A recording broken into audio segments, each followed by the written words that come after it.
ગુજકેટ 2020 प्रश्न नंबर 1 1 ग्राम द्रव्यની સમતુલ્ય ઊર્જા તો E બરાબર શું કહેશો mc2 therefore m બરાબર કેટલા આપ્યા 1 ગ્રામ kg માં ફેરવો 10 ની -3 c ની કિંમત મૂકી દઈએ 3 ગુણ્યા 10 ની 8 ઘાત તો 10 ની -3 9 અહીંયા આવશે 16 therefore 9 ગુણ્યા કેટલા કહેશો 13 જૂલ તો E બરાબર કેટલો જવાબ આવશે 9 गुणिया 10 ની 13 घात जूल। प्रश्न नंबर 2 जो तो प्रश्न नंबर 2 आपने आपेलो है कई प्रक्रिया में न्यूट्रॉन નું प्रोटॉन में रूपांतर थाय। ओके न्यूट्रॉन નું कोन अंदर रूपांतर आपणे करवानुं है प्रोटॉन अंदर आपणे रूपांतर करवानुं है। तो आपणा जोडे न्यूट्रॉन है न्यूट्रॉन नो चार्ज કેટલો 0 અને અહીંયા શું કહેશો 1 એના અંદરથી આપણે બનાવવાનું શું છે પ્રોટોન તો પ્રોટોનનો ચાર્જ કેટલો કહેશો તો કે +1 અને આ કેટલો થશે 1 તો આપણે અહીંયા જોઈ શકીએ છે કે અહીંયા +1 છે અને અહીંયા 0 છે તો સમીકરણને સંતુલિત કરવું હોય તો અહીંયા શું લખશો E - 1 એટલે કોનું ઉત્સર્જન થાય તો કે ઇલેક્ટ્રોનનું ઉત્સર્જન થાય અને બાજુમાં કોનું ઉત્સર્જન થશે તો કે એન્ટી ન્યુટ્રિનો। તો આ કઈ પ્રક્રિયા છે આ પ્રક્રિયાને કઈ પ્રક્રિયા કહેવામાં આવે બીટા માઈનસ ક્ષય જેના અંદર बीटा एंटी न्यूट्रॉन નું ઉત્સર્જન થતું હોય એટલે કે ઇલેક્ટ્રોન નું ઉત્સર્જન થતું હોય તો એવી પ્રક્રિયાને કઈ પ્રક્રિયા કહેવામાં આવે બીટા માઈનસ ક્ષય કહેવામાં આવે છે। તો અહીંયા આપણે જોઈ શકીએ કે આ પ્રક્રિયાને આપણે કેવી પ્રક્રિયા કહીશું તો કે બીટા માઈનસ ક્ષય। એના પછી નેક્સ્ટ થર્ડ ક્વેશ્ચન જોઈએ तो कि कंडक्शन बैंड અને વેલેન્સ બેન્ડ વચ્ચેની ઓર્બિટલ ગેપ कंडक्शन बैंड અને વેલેન્સ બેન્ડ વચ્ચેની ઓર્બિટલ ગેપ શેમાં સૌથી વધારે હોય છે તો સીધો થિયોરિટિકલ પ્રશ્ન છે અવાહકના અંદર સૌથી વધારે હોય છે। એના પછી ક્વેશ્ચન નંબર 4 જોઈએ આપણે ટ્રુથ ટેબલ આપેલું છે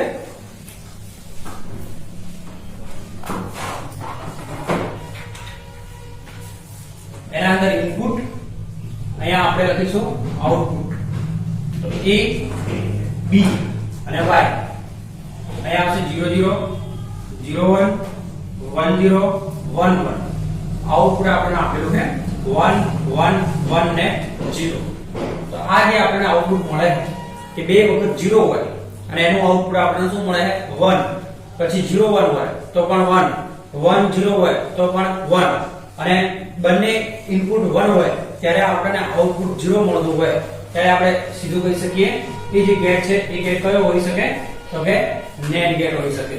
તો સાચો જવાબ આવશે NAND ગેટ। એના પછી પ્રશ્ન નંબર 5 જોઈએ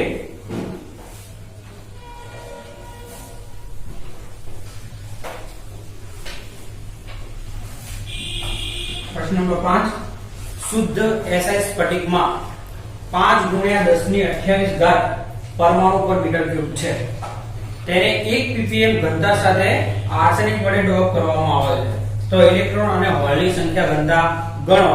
આપણે Ni આપેલા Ni બરાબર 1.5 ગુણ્યા 10 ની 16 ઘાત મીટર માઈનસ ક્यूब।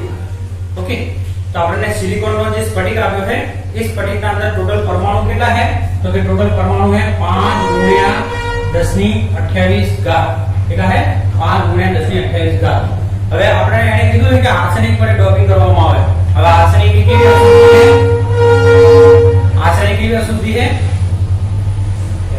પેન્ટાવેલેન્ટ એટલે શું આપણને આપશે ઇલેક્ટ્રોન પણ આપશે આપણને ઇલેક્ટ્રોન એટલે કે તમારે 10 ની 6 ઘાતે 10 ની 6 ઘાતે કેટલું ડોપિંગ કરવાનું તો કે એક આર્સેનિક ડોપિંગ કરવાનું કેટલી ઘાત 10 ની 6 ઘાત તો 10 ની 6 ઘાતે આપણે આર્સેનિક નું આપણે ડોપિંગ કરવાનું તો આને આપણે 10 ની 6 ઘાત વડે ભાગી નાખીએ આવી રીતે લખી શકાય 10 ની 6 ઘાતે આર્સેનિક નું કેટલા આર્સેનિક ડોપિંગ કરવાનું એક આર્સેનિક ડોપિંગ કરવાનું તો આપણા જોડે ટોટલ છે કેટલા તો કે 5 ગુણ્યા 10 ની 28 ઘાતે કેટલા આર્સેનિક ડોપિંગ કરશો એક આર્સેનિક એટલે કેટલા ઇલેક્ટ્રોન છૂટા પડે तो कि एक इलेक्ट्रॉन आपने मुक्त आपने મળશે तो 5 * 10 ની 28 ઘાત ભાગાકારમાં શું આવશે તો કે 10 ની 6 6 ઘાત અને એ આપણને જે સંખ્યા મળશે એ સંખ્યા આપણને કોઈ મળશે ઇલેક્ટ્રોનની સંખ્યા મળશે તો અહીંયા આપણે લખી શકીએ 5 ગુણ્યા 10 ની 22 ઘાત અહીંયા આપણને શું મળશે n ઓકે એના પછી જોઈએ આપણે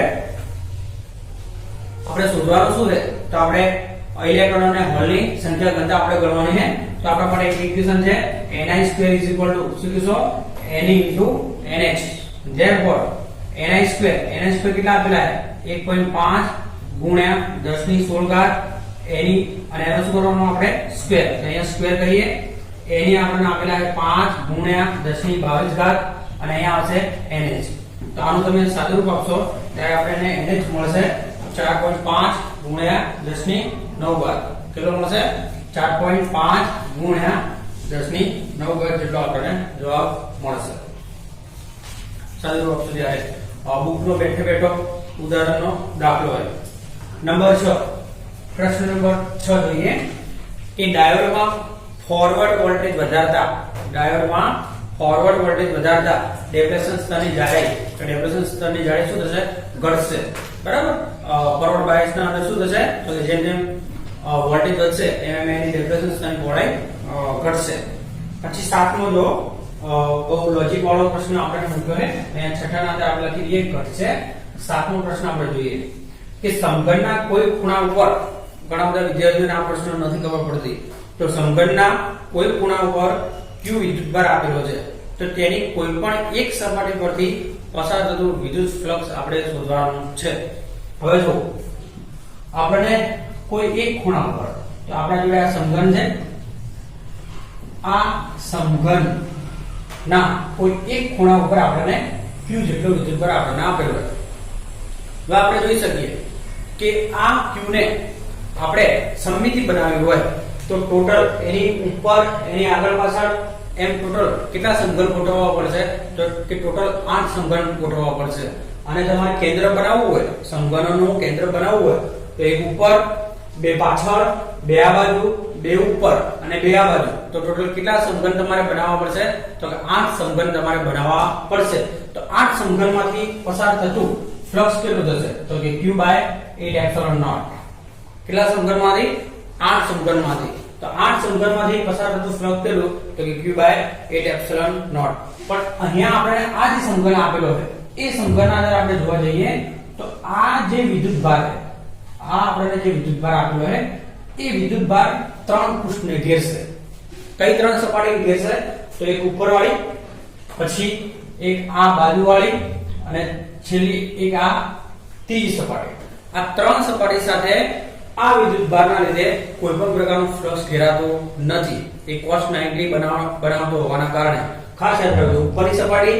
આ બાજુની સપાટી અને આ બાજુની સપાટી આ ત્રણ સપાટી દ્વારા કોઈ પણ પ્રકારનું ફ્લક્સ ઘેરાવાનું નથી તો બાકી કેટલી વધી તો કે બીજી ત્રણ 1 2 અને 3 તો એક બીજી જે ત્રણ સપાટીઓ છે એ સપાટીઓ દ્વારા ઘેરાતું ફ્લક્સ આપણે ટોટલ શોધવું હોય તો 8 એપ્સિલોન નોટ એટલે કેટલા કહેશો તો કે 24 એપ્સિલોન નોટ કેટલા વડે ભાગી દેશો 3 વડે આ ટોટલ 8 સમઘન વડે અને આ ત્રણ બાજુઓ વડે તો ત્રણ બાજુઓ વડે એક સમઘન દ્વારા કેટલું ઘેરાયેલું છે તો કે q/8 એપ્સિલોન નોટ પછી આ ત્રણ બાજુઓ દ્વારા કે તો ત્રણ બાજુઓ દ્વારા કેટલું કહેશો તો કે 24 એપ્સિલોન નોટ તો q/24 એપ્સિલોન નોટ આ સાચો જવાબ આવશે ઘણા બધા વિદ્યાર્થીઓએ આ પ્રશ્ન ખોટો લખેલો છે એના પછી નેક્સ્ટ જોઈએ આઠમો ક્વેશ્ચન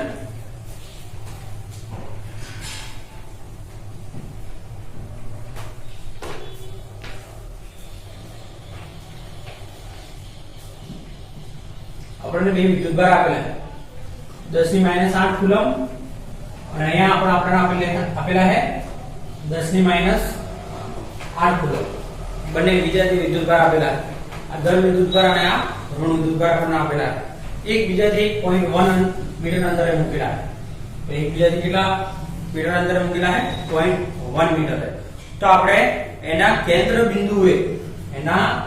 બિંદુએ એક્ઝેક્ટ આપણે આ કેન્દ્ર બિંદુ પર ધારો કે અહીંયા આપણે કેન્દ્ર બિંદુ ઓ ધારી નાખીએ તો અહીંયા કેટલા મળશે તો 10 ની -8 આ પણ કેટલા મળશે તો 10 ની -8 અને આ બંને વચ્ચેનું ટોટલ ડિસ્ટન્સ કેટલું આપણે આપ્યું છે 0.1 મીટર ઓકે તો આ બંને ના કારણે આના કારણે ઓ બિંદુ આગળનું વિદ્યુત ક્ષેત્ર અને આના કારણે ઓ બિંદુ આગળનું વિદ્યુત ક્ષેત્ર આપણે કુલ વિદ્યુત ક્ષેત્ર શોધવું હોય તો E બરાબર શું કહેશો E1 E2 તો સરવાળો કરો બાદબાકી કરવી આપણને ખબર પડે કેવી રીતે કે જે બિંદુએ તમને વિદ્યુત ક્ષેત્ર શોધવાનું કીધું હોય ત્યાં શું ધારી લેવાનું એકમ ધન વિદ્યુતભાર ઓકે એકમ ધન વિદ્યુતભાર તમે ધારશો તો આ પ્લસ q આ પ્લસ q એટલે એકમ ધન વિદ્યુતભાર ધાર્યો તો અહીંયા પણ પ્લસ અને અહીંયા પણ પ્લસ તો બંને વચ્ચે શું થશે અપાકર્ષણ તો આ વિદ્યુતભાર આપણે જોઈ જશે પછી અહીંયા જો આ -10 અને આ +10 તો -10 શું કરશે તો કે પ્લસ q ને શું કરશે તો કે આકર્ષણ દ્વારા ખેંચી કાઢશે मतलब કે આના કારણે આ બાજુ પરિણામી અને આના કારણે આ બાજુ પરિણામી બંને એક જ દિશામાં હોવાથી બંનેનો તમે શું કરશો સરવાળો તો E1 q2 એના પછી તમને આવડે છે શું કહેશો કે q1 r1 અને અહીંયા શું કહેશો કે q2 r2 ઓકે r1 ની કિંમત મૂકો r2 ની કિંમત મૂકો k ની કિંમત મૂકો q1 ની કિંમત મૂકો કિંમત મૂકશો એટલે એનો તમને જે જવાબ મળે એ જવાબ તમને મળશે 7.2 ગુણ્યા 10⁴ ઓકે હવે આવશે 7.2 ગુણ્યા 10⁴ તમે જાતે આપી દીજો આ પણ સ્વાધ્યાયનો દાખલો આપણને ઉદાહરણનો દાખલો આપણને આપેલો હવે એના પછીનો જુઓ જૂની બુકનો એક્ઝામ્પલ આપણને આપેલો છે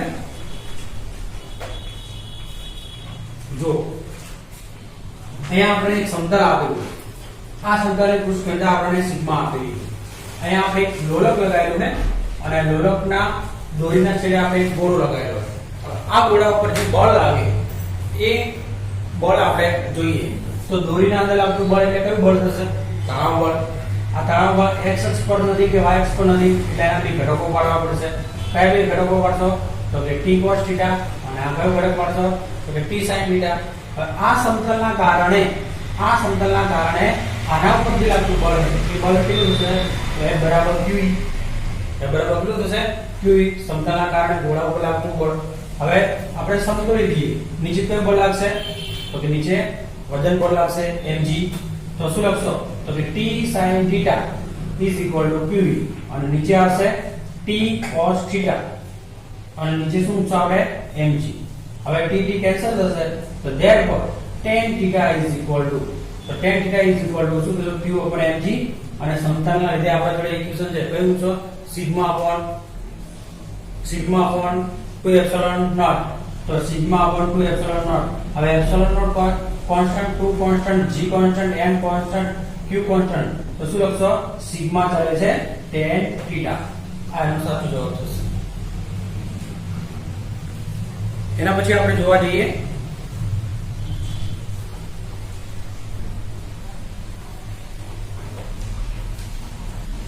પોલેરાઇઝેશન નું પારિમાણિક સૂત્ર પોલેરાઇઝેશન P તમે છે લખો પોલેરાઇઝેશન ચલે છે પૃષ્ઠ ઘનતા પોલેરાઇઝેશન ચલે છે પૃષ્ઠ ઘનતા સિગ્મા * B અને બધે વિદ્યુતભારની પૃષ્ઠ ઘનતા કહેવામાં આવે આપણા જૂના સિલેબસ નો છે તો અહીંયા ધારો કે આપણે કોઈ કોન્સ્ટન્ટ મૂકી દઈએ બરાબર એપ્સિલોન નોટ * n કે કોઈ કોન્સ્ટન્ટ મૂકી દઈએ તો આપણે એક્ચ્યુઅલી પોલેરાઇઝેશન નો એકમ કોના બરાબર થઈ જશે પૃષ્ઠ ઘનતા તો પૃષ્ઠ ઘનતાનો એકમ શું થશે તો કે q/a તો આનું શું કહેશો તો કે આનું કહેશો AD અને જે એરિયાનું શું કહેશો મીટર સ્ક્વેર એટલે કે શું કહેશો l સ્ક્વેર તો અહીંયા શું થશે l - 2a * t ઓકે તો આનું જે પરિમાણિક સૂત્ર થશે l - 2 a1 અને t1 એના પછી જોઈએ 11મો પ્રશ્ન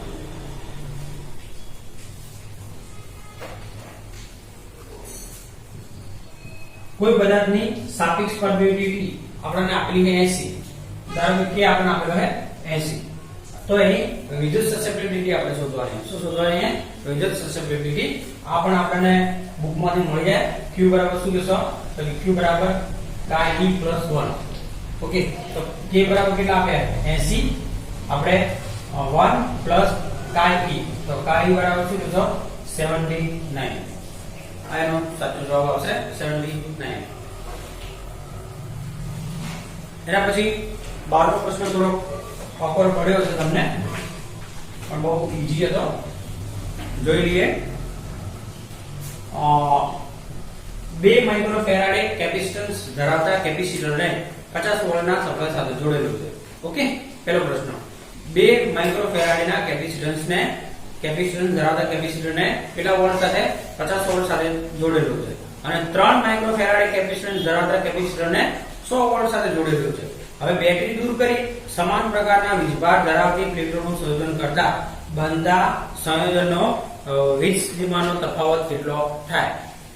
તો પહેલા માટે જોઈએ Q1 બરાબર શું કહેશો? C1 * V1. ઓકે, અને બીજા માટે શું કહેશો?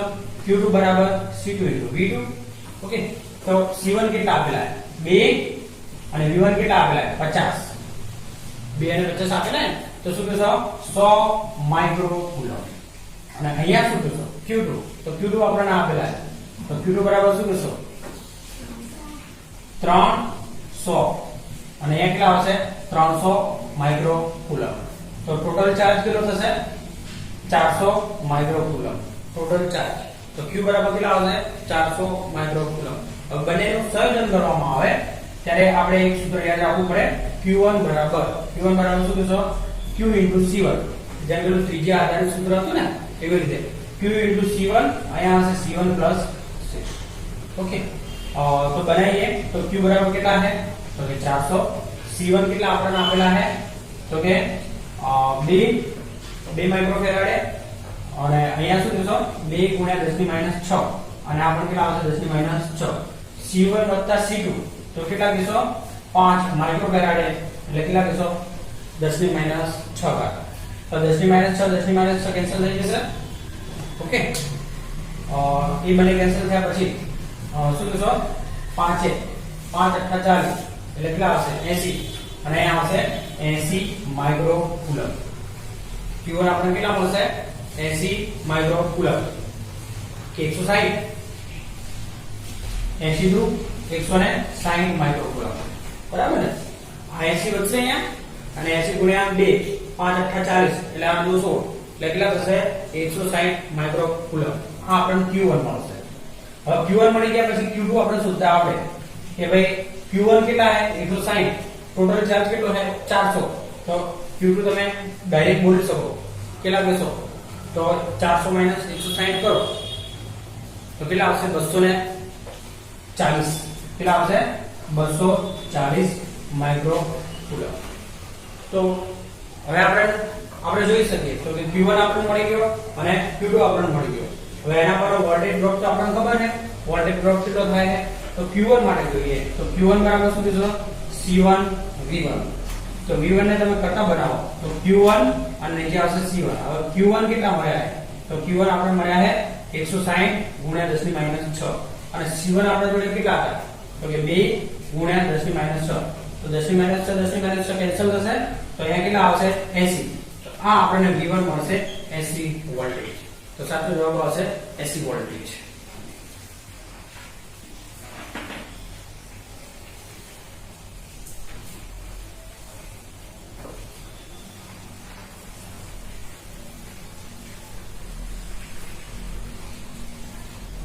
એના પછીનો પ્રશ્ન જો કે કારની એક સંગ્રાહક બેટરીનું EMF 12 વોલ્ટ આપણને આપેલું છે. આ કદાચ તમને સાચો જવાબ નથી આના અંદર આપણને કે આપેલો પણ જોઈએ એ શું કહેવા માંગે છે. 13મો તો E બરાબર આપણને આપેલો છે 12 વોલ્ટ. હવે જેનો આંતરિક અવરોધ 0.4 ઓહ્મ હોય તો કેટલો મહત્તમ પાવર ખેંચી શકાય? ખાસ યાદ રાખજો. હવે આપણે આંતરિક અવરોધ એ બેટરીનો આંતરિક અવરોધ હોય. આપણે પાવર હંમેશા ક્યાંથી ખેંચી શકીએ? તો કે બાહ્ય અવરોધમાંથી ખેંચી શકીએ. એક વસ્તુનું ધ્યાન રાખવાનું કે આપણને આંતરિક અવરોધ આપેલો હોય તો આંતરિક અવરોધના અંદરથી કેવી રીતે મહત્તમ પાવર ખેંચી શકાય? મહત્તમ પાવર હંમેશા ક્યાંથી ખેંચી શકાય? તો કે મહત્તમ પાવર હંમેશા ખેંચી શકાય બાહ્ય અવરોધમાંથી. તો એ જે સૂત્ર મૂકવા જઈએ જૂના સિલેબસ પ્રમાણે તો એનોથી પાવર આપણને મળે છે એ પાવર આપણને મળે છે E² પાવર. તો E² કેટલા આપેલા? તો કે 12 × 12 4. એમ કેટલા કરશો? તો કે 4 × 10. તો આનો તમે સાદું રૂપ આપો તો 4 × 12 4 × 12 3 10 × 30 અને 90. આ સાચો જવાબ આવશે 90 વોટ. કયો જવાબ સાચો આવશે? P બરાબર 90 વોટ. એક પણ આપેલ નથી, પણ બીજી રીતે જો બાહ્ય અવરોધ આપેલો હોય એ પ્રમાણે વિચારીએ તો અહીંયા શું થશે? v²/r. તો v કેટલા આપે છે આપણે? 12 ગુણ્યા 12 અને આને કેટલા કહેશો? 4 અને ઉપર કેટલા જતા રહેશે? 10. તો અહીંયા 4 તારી શું કહેશો? 12. તો 12 તારી 36, 36 ગુણ્યા 3 એટલે 360 વોટ પાવર. આ કદાચ તમને MCQ જો આ રીતે ગણે તો તમને સાચો આપી શકે, પણ એને આંતરિક અવરોધ નતો કહેવાનો. ઓકે, 14મો જુઓ.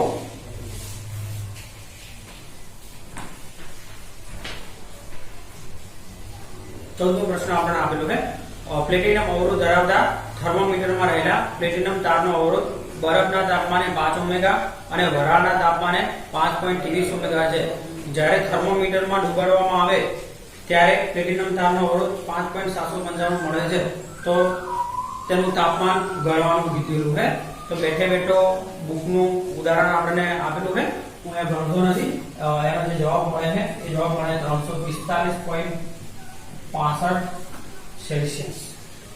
ઓકે, સીધો જવાબ RT - R0 નીચે આવશે R100 - R0 જે શું કહેશો? T/100 જે આવે જવાબ. એના પછી 15મો જુઓ. 15મો પ્રશ્ન આપણે જોઈએ. એક વિદ્યુત કોષ કે જેનું V1 આપણને આપેલું છે 2 વોલ્ટ, R1 આપણને આપેલું છે 0.1, પછી બીજું E2 આપણને આપેલું છે 4 વોલ્ટ, R2 આપણને આપેલું છે 0.2. તો બંનેને સમાંતરમાં જોડતા સમતુલ્ય પરિબળ E બરાબર શું કહેશો? E1 R2 પછી અહીંયા શું કહેશો? E2 R1 ડિવાઇડેડ બાય શું કહેશો? R1 plus R2. બરાબર. આ સમાંતર જોડાણ માટે તમે E1 R1 લખશો, જવાબ નહીં આવે, એક પણ જવાબ મળતો નથી. ઓકે, તો અહીંયા E1 કેટલા લેશો? તો E1 2, E1 2, પછી R2 કેટલા લેશો? તો કે 0.2, E2 કેટલા લેશો? 4 અને R1 કેટલા લેશો? 0.1 divided by 0.1 plus 0.2. Okay, 0.1 divided by 0.2. તો હવે અહીંયા શું કહેશો? 0.4 વત્તા 0.4 નીચે આવશે 0.3, therefore 8/3. 8/3 કરશો એટલે તમને 2.66 એટલે સમથિંગ કેટલો મળશે? 2.67. ઓકે, 2.67 જેટલો જવાબ તમને મળશે. ચલો, આ એક થોડું લોજિક વાળો પ્રશ્ન છે, જે પ્રમાણે ગુજરાત બોર્ડ વાળા ગણે એ પ્રમાણે તમને એનો જવાબ તમને મળી શકે. હું પ્રશ્ન લખી શકું તો ચુંબકીય ક્ષેત્રનો સ્ત્રોત ખાલી જગ્યા જ્યારે વિદ્યુત ક્ષેત્રનો સ્ત્રોત ખાલી જગ્યા હોય છે. થોડોક પ્રશ્ન કન્ફ્યુઝન કરી નાખે એવો છે. આપણે ખબર છે કે ચુંબકીય ક્ષેત્ર કોના કારણે ઉત્પન્ન થાય? આમ તો જોવા જઈએ તો પ્રવાહના કારણે. તો પ્રવાહ કેવી રાશિ કહેવાય? અદિશ. પ્રવાહ કેવી કહેવાય? અદિશ. પછી વિદ્યુત ક્ષેત્ર કોના કારણે ઉત્પન્ન થાય? તો કે વિદ્યુતભારના કારણે. તો વિદ્યુતભાર પણ કેવો કહેવાય? અદિશ. તો આમ એક્ચ્યુઅલી જવાબ આવવો જોઈએ અદિશ અદિશ, જે પ્રમાણે ગણે પ્રમાણે અદિશ અદિશ. પણ રકમ ફરીથી વાંચો. ચુંબકીય ક્ષેત્રનો સ્ત્રોત જ્યારે વિદ્યુત ક્ષેત્રનો સ્ત્રોત હોય છે. બંને તમને થોડું મિસઅન્ડરસ્ટેન્ડિંગ થાય કે ચુંબકીય ક્ષેત્રનો સ્ત્રોત કોણ? તો કે ચુંબકીય ક્ષેત્રનો સ્ત્રોત કોણ? આપણે 8મા ચેપ્ટરમાં આપણે ભણ્યા વિદ્યુત ચુંબકીયના અંદર કે ચુંબકીય ક્ષેત્રનો સ્ત્રોત કોણ છે? વિદ્યુત ક્ષેત્ર. પહેલું કોણ ઉત્પન્ન થાય?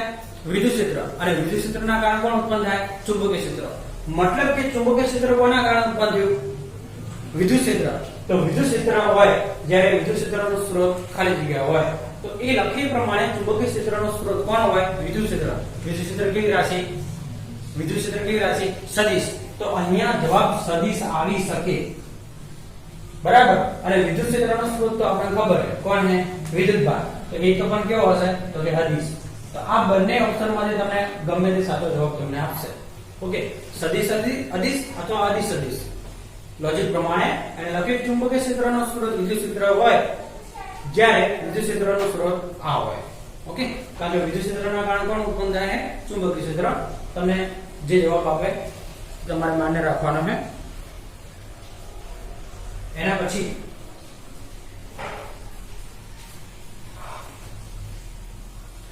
17મો જવાબ કે 10 a મીટર સ્ક્વેર ચુંબકીય મોમેન્ટ ધરાવતા એક ગૂંચળાને 10 a મીટર સ્ક્વેર ચુંબકીય મોમેન્ટ ધરાવતા એક ગૂંચળાને શિરોલંબ સમતલમાં એવી રીતે રાખ્યું છે કે જેથી તે તેના વ્યાસ સાથે એક રેખસ્થ એવા સમક્ષિતિજ અક્ષ પર મુક્ત રીતે ભ્રમણ કરી શકે. 2 ટેસ્લા જેટલું નિયમિત સમક્ષિતિજ ચુંબકીય ક્ષેત્ર એવી રીતે પ્રવર્તી રહેલું છે કે જેથી શરૂઆતમાં ગૂંચળાની અક્ષ આ ક્ષેત્રની દિશામાં એક રેખસ્થ હોય. ચુંબકીય ક્ષેત્રની અસર હેઠળ આ ગૂંચળું 90 ડિગ્રી કોણ જેટલું ભ્રમણ કરે છે. જ્યારે ગૂંચળું 90 ડિગ્રી જેટલું ભ્રમણ કરે ત્યારે તેને કેટલી કોણીય ઝડપ પ્રાપ્ત કરી હશે? અને ગૂંચળાની આપણને ઝડપની ચાપ માત્રા 0.1 kg/m² આપણને આપેલી છે. અહીંયા આપણે શું કરાવવાનું છે? તો કે કાર્ય કરાવવાનું છે. કેટલા ડિગ્રીએ કાર્ય કરાવવાનું છે? તો કે 90 ડિગ્રી આપણે કાર્ય કરાવવાનું છે. તો ચુંબકીય ડાયપોલ મોમેન્ટ આપણને આપેલી છે. કેટલી આપેલી છે? 10 a મીટર સ્ક્વેર. અને બી આપણને આપેલો છે. બી કેટલો આપેલો છે? 2 ટેસ્લા. અને બીજો આપણે જોઈએ જડત્વની ચાપ માત્રા. તો જડત્વની ચાપ માત્રા કેટલી લેશો? 0.1 kg/m². તો કાર્ય ઊર્જાનો પ્રમાણ આપણને ખબર છે કે કેટલું કાર્ય કરવું પડશે 90 ડિગ્રી ફેરવા માટે? તો કે ડેલ્ટા W. કોના બરાબર? કાર્ય ઊર્જાના બરાબર ગતિ ઊર્જા બરાબર. તો અહીંયા આવશે k. હવે કરેલું કાર્ય સ્થિતિ ઊર્જા સ્વરૂપે સંગ્રહિત પામે તો ચુંબકીય ક્ષેત્ર છે. તો ચુંબકીય ક્ષેત્રની અંદર શું લખશો? mb. શું લખશો? mb. k બરાબર શું લખશો? 1/2 I ω². રેખીય હોય તો m v² મુકાય, કોણીય હોય તો I ω². તો અહીંયા આપણે કોને કરતા બનાવવાના? તો ω² ને કરતા બનાવવાના. તો અહીંયા શું લખશો? 2mb/I. અને અહીંયા આવશે ω². હવે 2 m કેટલા આપેલા છે? તો કે 10. b કેટલા આપેલા છે? 2. અને I કેટલા આપેલા છે? 0.1 ω². 0.1 છે એટલે ઉપર 10 જતા રહેશે. તો 2 × 2 10 × 10 અને અહીંયા આવશે ω². તો 2 નું 4 પછી આ કેટલા થશે? તો કે 10 10 એટલે આનું જે વર્ગમૂળ નીકળશે એ વર્ગમૂળ આપણને કેટલું મળશે? તો કે 2 નું 2 અને 10 ના 10 બરાબર કેટલા આવશે? 20 રેડિયન. આનો જવાબ આવશે. ઓકે, કેટલો જવાબ આવશે? 20 રેડિયન.